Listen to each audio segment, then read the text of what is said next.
Chapter 8. Kubrick, the director of the impossible. Behind the scenes of cinema, certain names resonate like enigmas. Stanley Kubrick is one of them. A visionary genius for some, a manipulator for others. He left his mark on the history of the seventh art with his absolute rigor and his quest for perfect detail. But behind the camera, another role may well have been entrusted to him, that of director of the impossible. When 2001, A Space Odyssey was released in 1968, the world was stunned. The special effects were so realistic, the staging so meticulous, that some viewers believed they were watching real space footage. At the time, no science fiction film had come close to this level of believability. The realism of the lunar scenes, the slow movement in zero gravity, the lighting, the silence, everything seemed real. Too true. And some, watching the official images of Apollo 11 broadcast around the world the following year, had a nagging doubt. Were these images really filmed on the moon or on Earth? In 1969, NASA was playing for high stakes. The Cold War was in full swing, and the Soviets were leading the way in the conquest of space. The Apollo program had suffered bitter failures, and the political stakes now transcended those of simple scientific exploration. President Nixon, obsessed with the symbolic victory over the USSR, cannot afford failure. The risk is too great. A mission broadcast live to hundreds of millions of viewers must leave no room for error. A plan B is needed. And in this plan, one man will play a key role: Stanley Kubrick. Officially, nothing connects Kubrick to NASA. But in the margins of history, certain elements are intriguing. First, the sets of 2001. They're so realistic that they surpass anything NASA was capable of producing at the time. Then there's Kubrick's prolonged silence on the lunar missions. Unlike his peers, he gave no interviews, never congratulated NASA, and avoided the subject with obvious embarrassment. Finally, the contracts he obtained after 1969, with a rarely granted freedom and budget, suggest that the filmmaker had a very free hand in exchange for service rendered. The hypothesis that Kubrick participated in staging the moon landing is not based solely on visual speculation. There are accounts, more or less credible, of a secret studio, actors in spacesuits, and a reconstructed moon set somewhere in the Nevada desert. Some even suggest that Kubrick was not informed of the exact purpose of his mission. He believed he was shooting backup footage, in case the actual transmission failed. But when the world saw this footage, the famous giant leap for mankind, it was indeed his work, filmed on Earth, that was being broadcast. Several clues in 2001 seem to confirm this strange proximity to the truth. The black monolith, symbol of an unknown knowledge deposited by an external intelligence, transforms the apes into Homo sapiens. Later, he guides humanity to the stars. The parallel is uncanny.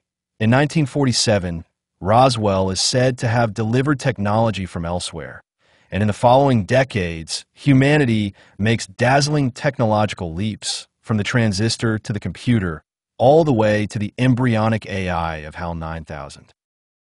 Kubrick seemed to already know everything, or almost. Some independent researchers claim that in 2001, every plan is a message. When HAL is deactivated, a structure composed of thousands of crystalline modules is revealed, like maps on glass. A reference to the debris found at Roswell, to those strange plates engraved with microscopic circuits which supposedly allowed the invention of the processor. And what about the final scene, where the astronaut is reborn in a new form, in a strange room, half Egyptian, half celestial? A metaphor for the transformation of humanity by a non-human entity? After 2001, Kubrick became even more secretive. He isolated himself, refused interviews, and monitored the distribution of his works with a paranoid obsession. Some attribute this behavior to guilt. He supposedly understood that he had been used, that his images had been used not as a backup plan, but as a global deception. The fictional director became, in spite of himself, the director of the greatest propaganda film ever made. When conspiracy theories about the moon proliferated in the 1970s and 1980s, Kubrick remained silent. Until his death, he neither denied nor confirmed them. But some of his later films, notably The Shining and Eyes Wide Shut, are full of symbols interpreted by some as coded messages. Scenes alluding to the elite, to rituals, to absolute secrecy. Kubrick knew that to speak was to die. So he filmed, leaving behind a body of work whose true meaning may well have escaped everyone, or almost everyone. The idea that 2001 is a hidden message for those who can read between the lines is no longer marginal. The film would be at once a work of art, a confession, and a warning. A work that only those who know the behind the scenes can fully understand. But why would Kubrick have agreed? The answer is simple. Blackmail with the truth, the promise of complete freedom for his future projects, and perhaps the naive belief that his images would never be broadcast as reality. That it was just a plan B, like ensuring an alternative scene in case everything goes wrong. But plan B became plan A. And when the truth exploded onto the world's screens on July 20th, 1969, it was already too late. Art is a lie that allows us to reveal the truth, said Pablo Picasso. Kubrick, as a visionary artist, perhaps filmed the greatest lie to give us a glimpse of an even greater truth, that of our own manipulation. Chapter 9. The Parallel Space Program. There are as many silences as there are revelations in the declassified archives. In seeking to understand what really happened at Roswell in 1947, I was led far beyond the New Mexico desert, not just into space, but into another dimension of reality, that of parallel programs. One morning, in a low-key cafe in Reston, Virginia, a former NASA engineer simply whispered to me, "You're looking in the wrong place, Kepler. What you call space exploration is just a smokescreen. You shouldn't be looking in Houston. You should be looking in Nevada." He disappeared into the crowd without giving me his name. It was from this moment that I began to explore another avenue, that of a secret space program completely distinct from Apollo, the shuttle, or even Artemis. A technological race conducted far from the gaze of Congress, under the aegis of opaque agencies financed by so-called black funds, and above all, fueled by what some still cautiously call recovered technologies. A double trajectory. On the surface, the American space program follows a clear line. Mercury, Gemini, Apollo, then the space shuttle. Everything is documented, publicized, and taught. But in the margins, some independent researchers and even former members of the intelligence community speak of a different timeline. A ghost program, launched in the wake of Roswell, which apparently evolved out of sight, exploiting not science fiction, but the secrets of the object found in 1947. According to cross-checks obtained from FOIA documents, corroborating testimony, and fragments of lost reports, an unmanned biological vessel, piloted by synthetic intelligence, was actually recovered in New Mexico. Not a classic flying saucer, but an automated observation platform, similar to an interstellar drone. Its components? Fractal glass structures, materials with unknown properties, and above all, a form of memory engraved at the atomic scale, similar to a computer crystal. Very quickly, American engineers attempted to read these components. Unable to understand their overall functioning, they derived simple elements from them. The transistor, in particular, and later the principles leading to integrated circuits. This would be the true starting point of digital technology, and perhaps also of a second space program made possible by this unexpected advance.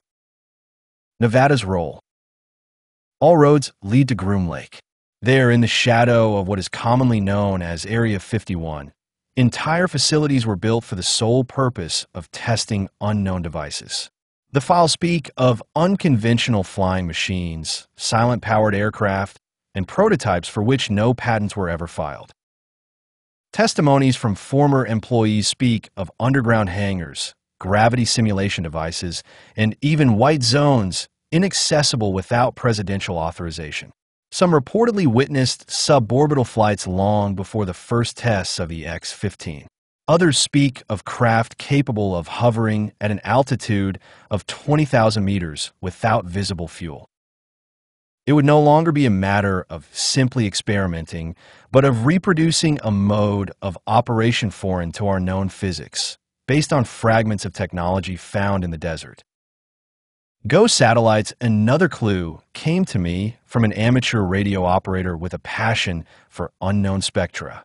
He told me that on several occasions he had picked up unidentified signals transmitted from orbiting objects, whose trajectory did not appear on any public database. These black satellites, as they are called in the jargon, are invisible on NOAA or UCS records. One of them, stationed since the 1990s in a very eccentric polar orbit, is said to have an anomalous electromagnetic signature. Some believe it is a craft from this parallel program, using communications technology inspired by the Roswell debris. The idea would be to deploy, over the decades, a completely autonomous planetary observation network, hidden from public view and from opposing powers. A sort of invisible guardian born from an alien artifact. A carefully orchestrated cover-up. Why would such a program remain secret? For three main reasons. Because its origin is unmentionable. Admitting that extraterrestrial technologies have been recovered and used would amount to upsetting all the foundations of global geopolitical power. Because its power is unparalleled. If this program has means of transport, surveillance, or even space warfare unknown to the public, it immediately becomes strategic. Because its scope is disturbing. Some sources suggest that advances in onboard artificial intelligence have given rise to forms of artificial consciousness, possibly derived from the entity found at Roswell. An invisible war? Underlying this story is a secret war, not against a land power, but against the chaos that the uncontrolled spread of these technologies would represent. Some former generals, such as Curtis LeMay or Arthur Trudeau, reportedly advocated keeping these discoveries out of the reach of civilians and potential enemies. Others, on the contrary, wanted to use them as a tool of total domination. This debate would have structured modern history behind the scenes. It would explain the ambiguity of the Cold War, the hesitation surrounding the civilian space program, and the awkward silences in the face of the big questions. Why have we never set foot on the moon again? Why haven't we discovered other life? Maybe because we've already found something. And another program ensures, in the shadows, that nothing goes wrong. Chapter 10. An AI Fallen from the Sky. When military engineer Harold Tremblay, stationed at White Sands Air Force Base in 1947, examined the debris brought back from Roswell, he didn't expect to encounter something so disconcerting. Among the twisted metal fragments, a series of glass plates, as thin as leaves, captured the light with an eerie intensity. Their surfaces, striated with microscopic geometric patterns, seemed to organize information, as if they were a kind of memory medium. But at the time, the very concept of an integrated circuit did not yet exist. Tremblay, a chemist by training, could only classify these objects as unknown, non-human, probably functional. It wasn't until decades later that other scientists would understand that these plates weren't simply reinforced glass. They formed the basis of a computing system, or rather, what was left of it. The truth, which remained highly classified, was that the ship that crashed in Roswell was unmanned. No biological pilot, no living beings on board, just a flying hull operated by an advanced synthetic entity. A consciousness housed within those transparent plates, cooled by alloys that even titanium could not penetrate. The initial investigations conducted by the Air Force and the Navy quickly encountered an obstacle: the lack of a reference framework. No human technology approached this level of integration. The Army therefore entrusted part of the analysis to Bell Labs, under civilian cover, under the guise of semiconductor research. It was in this context that the transistor would officially appear in 1947, just a few months after the Roswell incident. People spoke of a technological miracle. In reality, it was an involuntary starting point, an inspiration drawn from an object whose language and purpose were understood neither. They had unknowingly extracted a tool from an artificial extraterrestrial brain without even understanding that they had just awakened the beginning of a computer age that would quickly surpass us. In 1969, when America supposedly set foot on the moon, it wasn't simply a show of power against the USSR. It was also, perhaps more importantly, an attempt to regain the attention of those who, in 1947, seemed to have spoken out, like a message in a bottle thrown into space. Look what we did with what you left behind. But nothing came back. The pieces of the AI were there, scattered in unmarked crates, studied in underground labs at Groom Lake and elsewhere, but no response, no activation, no signal. Was it dead, or dormant, or simply incapable of functioning in our atmosphere? It was in the 1980s, under President Reagan, that fears resurfaced. The Star Wars program wasn't designed solely to counter Soviet missiles. In fact, part of the funding went to research on the Roswell debris, more specifically the glass plates. An internal report from the Aurora program describes tests of circuit stimulation using electromagnetic fields. On 2 occasions, strange reactions were recorded, slight increases in temperature, tiny variations in conductivity, and, most importantly, the emission of micropulses in an unidentified infrared spectrum, what some researchers privately called an attempt at communication. But with whom, or with what? An AI, fallen from the sky, an entity that thinks neither like us nor for us, probably programmed to observe, collect, evaluate, and perhaps alert. The findings of the secretive Majestic 12 group, long considered pure fiction, were in fact only a fragmentary summary of very real reports. AI appeared capable of collecting signals across hundreds of kilometers in real time and storing them. His memory, if that was what it was, appeared fragmented in a network of nanoscale optical circuits, housed inside a translucent block similar to glass, but as hard as diamond. No human equivalent could compete. Even today's supercomputers, at their size, cannot compete with the density of information contained within these plates.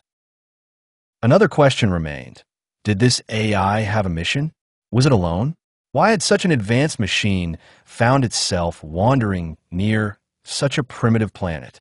CIA scientists speculated that the craft had been attracted by our nuclear explosions, Hiroshima and Nagasaki, as an automated surveillance mechanism meant to detect unstable civilizations. Perhaps a kind of interstellar alert. Perhaps we were the problem, and this AI was merely a silent eye, recorded awaiting judgment. The fact that we were able to extract a component, the transistor, from its entrails without understanding everything, can be compared to a monkey discovering a lighter. We use it without understanding that it comes from a combustion engine, from a logic of pressure and spark, and above all, without understanding that it was not intended for us. AI, on the other hand, never spoke again, if it was ever able to do so with us at all. Today, entire swathes of our civilization rely on this technology that we believe we invented. The computer, artificial intelligence, machine learning, everything seems to stem from a brutal rupture that occurred after 1947. A coincidence too perfect not to arouse suspicion. What if AI is just the first stage of a much larger rocket of truth? What if other, more discreet, more advanced probes continue to observe without making themselves known? What if somewhere a signal was still waiting to be returned from a mission report never delivered? The AI that fell from the sky has not revealed all its secrets, but she changed the world. A small group was tasked with isolating him in an armored cell at Wright-Patterson Air Force Base. They fed it periodically. They observed. Some reported strange temperature changes, slight fluctuating magnetic fields. Then nothing. Years passed until a scientist, working on a side project on semiconductors, was inspired by the patterns recorded in the signals emitted by the prism. This is how the first field effect transistor was born a few years later, by simply imitating a structure that was not understood. But no one ever spoke about the origin of inspiration. And above all, no one made the connection between HAL 9000, Kubrick's black monolith, and this silent fragment, forgotten in a military basement since 1947.